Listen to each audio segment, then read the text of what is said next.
خانقاہ ربانیہ نقشبندیہ روحانی معالج پیر مفتی احسن محمود نقشبندی صاحب۔ حدیث پاک میں آتا ہے رحمت عالم صلی اللہ تبارک و تعالیٰ علیہ وسلم نے فرمایا لذتوں کو توڑنے والی چیز موت کو اکثر یاد ہوتی ہے۔ لذتوں کو توڑنے والی چیز اکثر موت کو یاد ہوتی ہے۔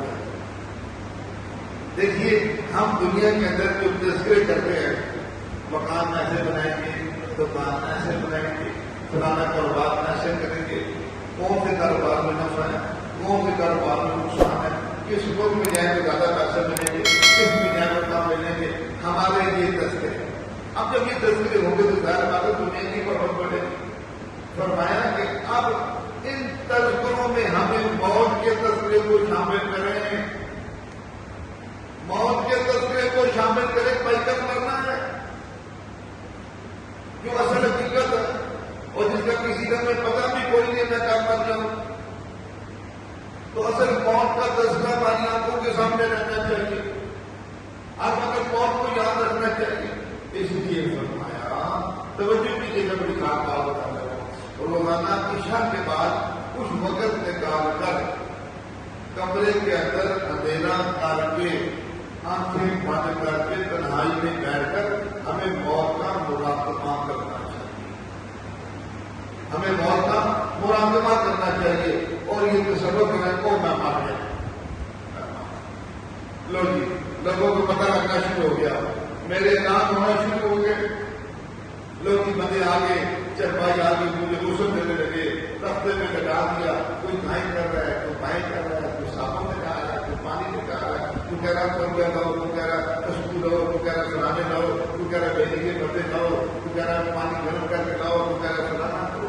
یہ ساری باتیں ہو گئی، او مجھے کفن بنا دیا، لوگ لوگ آگے جنازہ پڑھنے کے لیے، او میری قبر کی طرف جا رہی ہے، او مجھے قبر میں اٹھایا جا رہا ہے، میرے پہ پڑیاں ڈالی جا رہی ہے، میرے پہ متوں پٹی ڈالی جا رہی ہے، مجھے دعا کر کے لوگ واپس جا رہے ہیں، او میرے پاس آ گئے، منکر میں کی پہنچ گئی۔ اب مجھے سوال کر بتا تیرا پالن کہاں ہم نے ہمیں بس کیا جواب ہو۔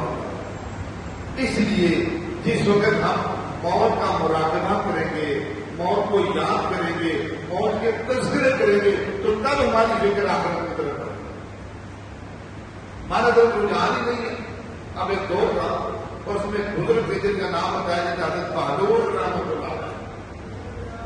حضرت بہادر رحمۃ اللہ علیہ ہارون الرشید جو باجدہ امیر المومنین اس کے دور میں تھے۔ ہارون الرشید رحمۃ اللہ علیہ نے اپنے درباریوں کو اعلان کیا کہ یہ بزرگ جب میرے پاس آ رہے ہیں کوئی نہ ہو کے ان کے لیے عام ہے، دن ہو رات ہو جب لیں وہ آنے دو۔ چنانچہ شام کا وقت تھا، حضرت ہارون الرشید امیر المومنین اپنے محل میں ٹہل رہے تھے، ہاتھ میں ایک چھڑی تھی، اتنے میں بالور پہنچ گیا، السلام علیکم، اور بالور نے بدا کیا کر حضرت ہارون الرشید بدا کیا کرتے تھے حضرت بالور سے، حضرت نے ان کے ہاتھ میں چھڑی تھی اور کہا کہ ہاں بالور یہ چھڑی اس کو دے دینا جو تم سے زیادہ بے وقوف ہو۔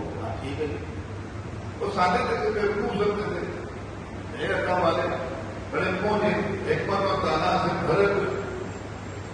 چنانچہ اللہ کی شان ہارون الرشید بیمار ہو گئے، بستر پر لگ گئے، موت کے قریب ہو گئے، یہ چھڑی لے کے پہنچ گئے۔ ہاں جی کیا حال ہے جی؟ میں امیر المومنین کیسی طبیعت ہے؟ کہاں پر آخرت کے سفر کر پیش ہے۔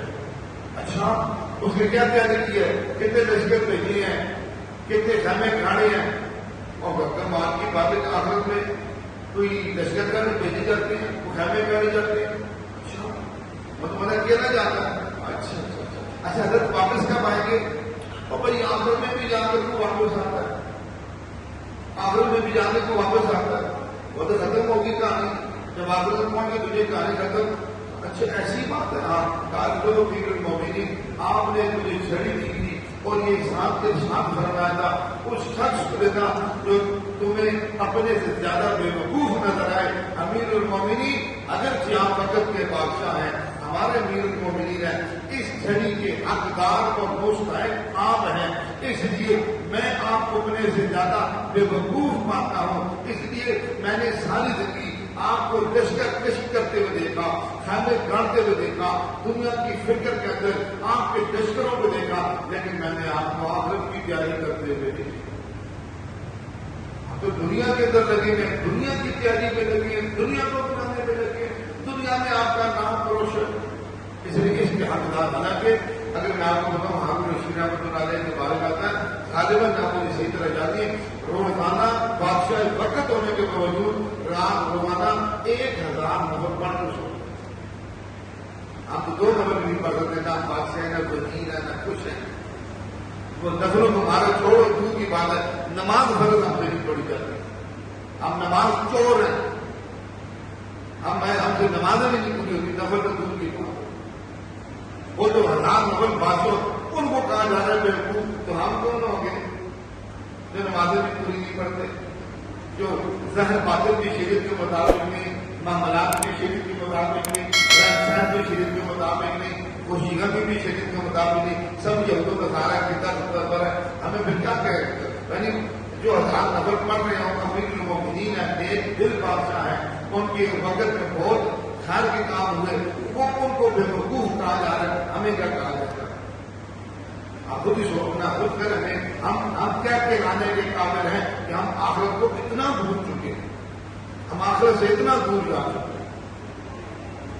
اس لیے جس وقت حضور پاک صلی اللہ علیہ وسلم نے بات اس لیے فرمائی کہ لذتوں کو توڑنے والی چیز موت ہو جاتی ہے۔ ہمارے ہاں جادو، جنات، بندش اور نظر بد کا شافی علاج قرآن و سنت کی روشنی میں کیا جاتا ہے۔